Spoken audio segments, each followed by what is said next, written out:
Panorama group, जो सोचता है वो करता है। आपके अपने सपनों का आशियाना। नमस्कार दोस्तों, मैं दिलीप कुमार। दोस्तों, 17वीं बीपीएससी पीटी परीक्षा में 3 सेट में प्रश्न पत्र दिए जाने से संबंधित एक लेटर वायरल हुआ है और यह लेटर सही है। इसका मतलब यह हुआ कि बीपीएससी में नॉर्मलाइजेशन लागू होने जा रहा है और बीपीएससी ऐसा गुप्त रूप से करने जा रही थी, लेकिन यह लेटर वायरल हो गया तो परीक्षा से पहले ही पता चल गया सबको। नॉर्मलाइजेशन धांधली सेटिंग का सबसे सुरक्षित तरीका है। किसी का कम मार्क्स है तो ज्यादा कर दिया जाएगा, ज्यादा मार्क्स है कम कर दिया जाएगा और कुछ पता नहीं चलेगा किसी को। ये आसानी से इसमें धांधली सेटिंग की जा सकती है और शिक्षा माफियाओं के, कोचिंग माफियाओं के, नौकरी माफियाओं के इशारे पर ऐसा किया जा रहा है। आप देखिए कि किस किस कोचिंग शिक्षक ने कहा कि नॉर्मलाइजेशन लागू कीजिए। 15 नवंबर को छात्रों के साथ बीपीएससी मीटिंग करने वाली थी, क्यों नहीं हुई वो मीटिंग? एक रंगा सियार बहुरूपीय शिक्षक, कोचिंग शिक्षक अकेले में चेयरमैन से मिले 4 या 5 नवंबर को, और उसके बाद देखिए 15 नवंबर को मीटिंग भी नहीं हुई छात्रों के साथ बीपीएससी की। मैंने उस समय भी कहा था कि ये जो अकेले में मीटिंग हुई है रंगा सियार की, ये सिर्फ और सिर्फ इसलिए हुई है, ये लोग गुप्त प्लान किए होंगे कि चुपके से, चोर दरवाजे से नॉर्मलाइजेशन लागू कर दे, ताकि परीक्षा के बाद अभ्यर्थियों को पता चलेगा तो अभ्यर्थी आंदोलन भी नहीं कर पाएंगे। मैंने उस समय भी कहा था कि चेयरमैन साहब, ऐसा मत सोचिए कि आप गुप्त रूप से नॉर्मलाइजेशन लागू कर दीजिएगा और मल्टीपल सेट क्वेश्चन का दे दीजिएगा तो परीक्षा के बाद अभ्यर्थी आंदोलन नहीं करेंगे। परीक्षा के बाद और जबरदस्त आंदोलन होगा और परीक्षा रद्द करनी पड़ेगी।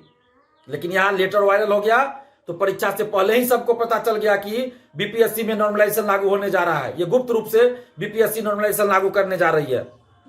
तो क्या बीपीएससी अब कोचिंग माफियाओं, शिक्षा माफियाओं, परीक्षा माफियाओं के कहने पर नियम और प्रक्रिया में बदलाव करेगी और लाखों अभ्यर्थियों के सपनों को कुचलेगी, लाखों अभ्यर्थियों के भविष्य के साथ खिलवाड़ करेगी? ये बिल्कुल नहीं चलेगा।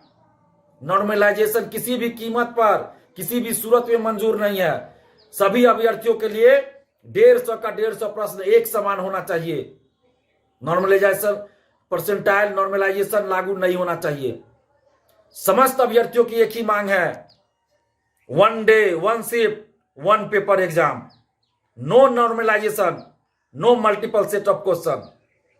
नहीं चलेगा ये सब, एक सेट में क्वेश्चन देना होगा। और 6 दिसंबर को महाआंदोलन होने जा रहा है बीपीएससी ऑफिस के बाहर।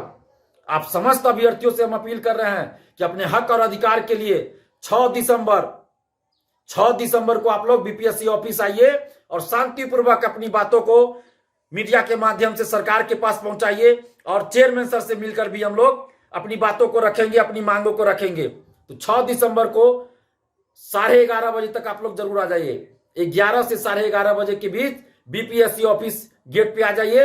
हम लोग शांतिपूर्वक अपनी बातों को मीडिया के माध्यम से सरकार तक भी पहुंचाएंगे और बीपीएससी के चेयरमैन सर से मिलकर अपनी बातों को भी रखेंगे।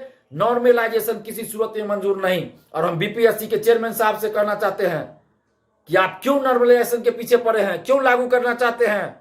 कुछ कोचिंग माफिया, शिक्षा माफिया आपको सलाह दे रहे हैं, उसके सलाह पे आप काम करेंगे? कुछ कोचिंग शिक्षक पेपर लीक में संलिप्त हैं, टीआरई 2, टीआरई 3 और सिपाही भर्ती पेपर लीक में। ये अखबार में खबर छपी और वैसे शिक्षकों को आप लोग बीपीएससी ऑफिस से मीटिंग के लिए बुलाएंगे? संवैधानिक पद पर है चेयरमैन साहब, अभ्यर्थियों के साथ आप न्याय कीजिए। लगभग 90,000 स्टूडेंट्स फॉर्म नहीं भर पाए, 3 दिन तक लास्ट में सर्वर काम नहीं किया बीपीएससी का। ये किसकी गलती है? क्या बीपीएससी को नहीं चाहिए कि एक दिन के लिए कम से कम इन लोगों को फॉर्म भरने का मौका दे दिया जाए? एडिट का मौका नहीं दिया गया। सभी सूचनाओं को एडिट करने का मौका मिलना चाहिए था। बीपीएससी क्यों नहीं दी? अभी भी दे सकती है एक दिन के लिए भी एडिट का मौका, ताकि सभी अभ्यर्थी एडिट कर सके। और ऐसी परिस्थिति में आप एग्जाम 13 दिसंबर को करा रहे हैं और आप इस तरह का माहौल बना दिए हैं। अभ्यर्थी पढ़ाई करे, क्या करे, नहीं करे, मानसिक संतुलन बिगड़ रहा है अभ्यर्थी का। 13 दिसंबर को परीक्षा है और आप इस तरह का मतलब ये कर रहे हैं कि गुप्त रूप से ये कर रहे हैं। कुछ समझ में नहीं आ रहा है क्या हो रहा है बिहार में, क्या हो रहा है बीपीएससी के अंदर। आखिर क्यों इस तरह की बात हो रही है? 200 एसडीएम और 136 डीएसपी का पोस्ट है। टोटल 2000 से अधिक सीटों पे वैकेंसी आई, इतिहास की सबसे बड़ी वैकेंसी आई है। हम सरकार को इसके लिए धन्यवाद देते रहे, नीतीश कुमार जी को धन्यवाद देते रहे हैं, लेकिन इसका मतलब यह नहीं कि सबसे बड़ी वैकेंसी है तो सबसे ज्यादा धांधली सेटिंग भी इसमें हो जाए, ये नहीं होना चाहिए। और 2022 में जब 67वीं पुनर्परीक्षा के समय परसेंटाइल, एक से ज्यादा शिफ्ट में परीक्षा, नॉर्मलाइजेशन को वापस ले लिया गया आंदोलन के बाद, नीतीश कुमार जी ने हस्तक्षेप किया, आदेश दिया नीतीश कुमार जी ने कि नॉर्मलाइजेशन परसेंटाइल लागू नहीं होगा, एक ही सेट में क्वेश्चन रहेगा, एक ही शिफ्ट में परीक्षा होगी। और वैसा हुआ, 68वीं में भी, 69th में भी और 67वीं पुनर्परीक्षा में भी। तो फिर 2 साल के बाद क्यों फिर से नॉर्मलाइजेशन और परसेंटाइल और मल्टीपल सेट का जिन निकल रहा है? क्यों ऐसा? क्या मुख्यमंत्री नीतीश कुमार जी की बातों का कोई महत्व नहीं है बीपीएससी की नजर में? क्या बीपीएससी और बीपीएससी के चेयरमैन साहब मुख्यमंत्री नीतीश कुमार जी की अवहेलना करना चाहते हैं, उनका अपमान करना चाहते हैं? ये नहीं होना चाहिए। नॉर्मलाइजेशन किसी कीमत पर मंजूर नहीं। अब चेयरमैन साहब, आप एक नोटिस जारी करके आप दीजिए कि हम नॉर्मलाइजेशन लागू नहीं करेंगे, एक ही सेट क्वेश्चन का यूज होगा, आप नोटिस जारी कीजिए। जब तक ऐसा नहीं होगा तब तक आंदोलन जारी रहेगा। और 6 दिसंबर को आंदोलन की शुरुआत हो रही है। आप जितने भी अभ्यर्थी, चाहे आप दिल्ली में हो, कहीं भी हो, आप सबसे अपील कर रहे हैं, छात्राएं हो, छात्र हो, सबसे, कि आप लोग आइए, बढ़ चढ़ कर आइए। 6 दिसंबर को 11 से 11:30 के बीच बीपीएससी ऑफिस आइए और हम लोग अपनी बातों को शांतिपूर्वक रखेंगे और नॉर्मलाइजेशन के विरोध में रखेंगे। और एक सेट में क्वेश्चन दिया जाए, सभी अभ्यर्थियों के लिए 150 का 150 प्रश्न समान होना चाहिए। किसी कीमत पर, किसी सूरत में नॉर्मलाइजेशन मंजूर नहीं किया जाएगा। आप लोग जितने भी अभ्यर्थी, आपके सपनों को हमने सजाया है, ई होम्स पैनोरामा को हमने बनाया है। ई होम्स मेरा एक सपना था जिसपे मैं पिछले 4 साल से काम कर रहा था। हमने जो बनाया है वो सबने है माना। ई होम्स पैनोरामा में हो आपका भी आशियाना।